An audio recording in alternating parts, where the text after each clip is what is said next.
There's so many different conversations about what's going to happen with prices. Are we in a recession? Are we coming into a recession?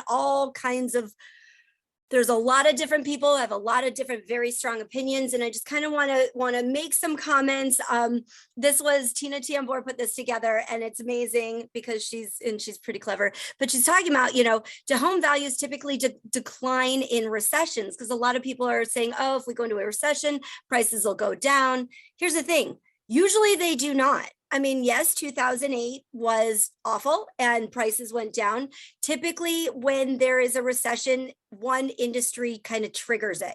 Housing just triggered everything in 2008. But even if you look at 2001 with .com, or you look at 1991 with S&P, or not savings and loans stuff, or kind of early 80s, they're all different things that triggered it. And when it was housing that triggered it, that's when housing had values that go down, and it was, pretty awful.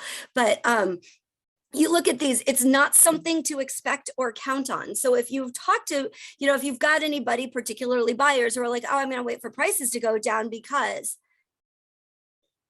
it's not going to be because of a recession.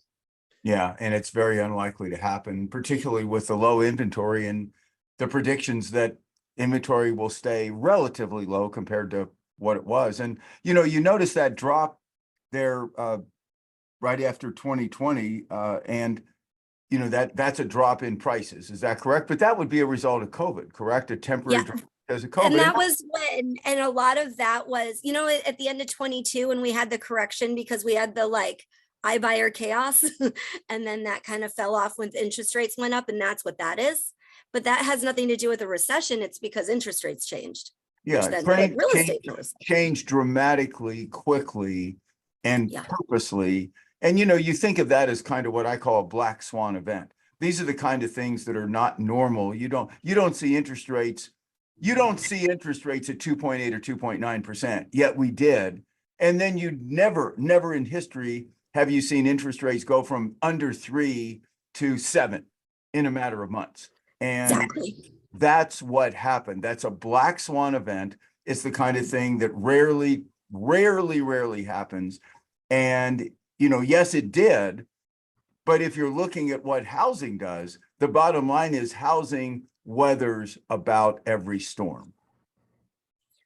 Yes. And, and so this has, everything on here, our ups and downs recently have been interest rate driven. And, but what recessions do impact our interest rates. And so that is where, if we kind of look at it, do mortgage rates typically go down in recession? Yeah, they do. Yeah, they do. And this is going back to 1975 on this chart. And you can see where they've come down. And it's, a lot of times because the 10-year treasury goes down during a recession, and mortgage rates are so closely matched to that.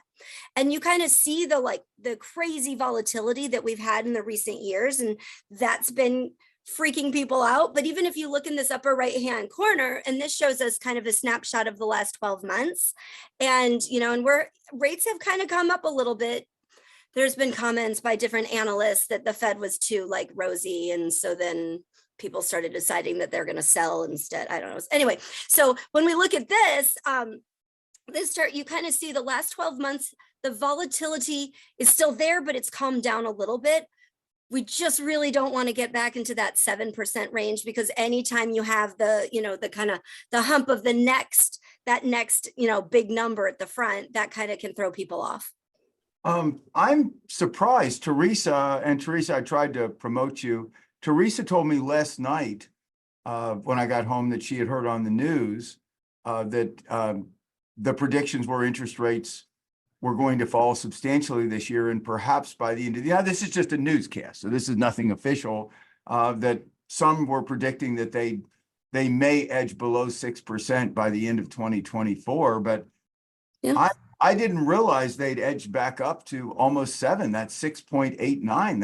That's crazy. A lot of it was yesterday, or in the last 2 days. And it's this weird volatility of different Fed comments and different people having different comments about the Fed comments. I mean, it's kind of ridiculous how much everything is changing based on comments of when they think the rate hike or rate drop might be. You know, they went up because somebody said, oh, instead of March, it might be May. Yeah, wow, that's Teresa, I know I've got you on now as a co-host. You heard something on the news last night about interest rates. What was that again? I got home and you mentioned it and I was kind of tired, but are you there, T? Yep, I'm here. It was the NBC World News that comes on here on Channel 12 with Lester Holt. And they got on and she was talking. So you know how they're always behind, Sarah. They're behind a little bit. She said interest rates have dropped to 6.6 and that based on everything that's out there, they expect interest rates to drop below 6% by the end of the year. I almost videoed it. I'm sure I've got it taped, but you know, I told Greg, we really need to keep an eye on that. Maybe it was NBC, the Today Show this morning. It was either last night or this morning. And I went, oh man, that's encouraging.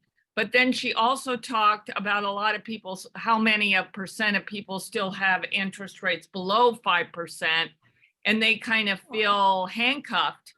Even though they do want to sell homes, they're kind of handcuffed to that rate at this point. But obviously going below 6% would loosen up the market quite a bit. Really would. Yeah, you know, so I know what you're talking about, and a lot of people, so in the upper right corner, I've been using Mortgage News Daily. They do update the mortgage rates daily. For the longest time, everybody just used Freddie Mac. Freddie Mac only updates on Thursdays, and so it's an aggregate of the week, and early in the week, they did go down, and then they came back up, and so this is just because the fluctuations are happening so fast that they're almost like, well, yes, they did say that. And Freddie did come out, you know, showing 6.6, but then people are like, yeah, but it's a week old. And that's, you know, our data is moving so fast. And so, I mean, yes, absolutely. NAR, the Mortgage Bankers Association, a lot of them, Freddie and Fannie, have all predicted declines in the rates. And a lot of them, whether or not it's a recession, or it's just because things, they shrink that spread between the 10-year yield and mortgage rates. So there's so many reasons that it could go down. That's why so many people expect them to. And, you know, I'm kind of in that camp too. I expect them to, and I also really, really hope they do. But, you know, I think it's a good consensus. And I love that if that's on the news, that's what consumers are seeing. So at least they can ask the questions. Right, Yeah, I agree. By the way, Walter Roy says heard the same thing on Lester Holt. So it must have been last night. Must have been He heard exactly what you did. And Elizabeth,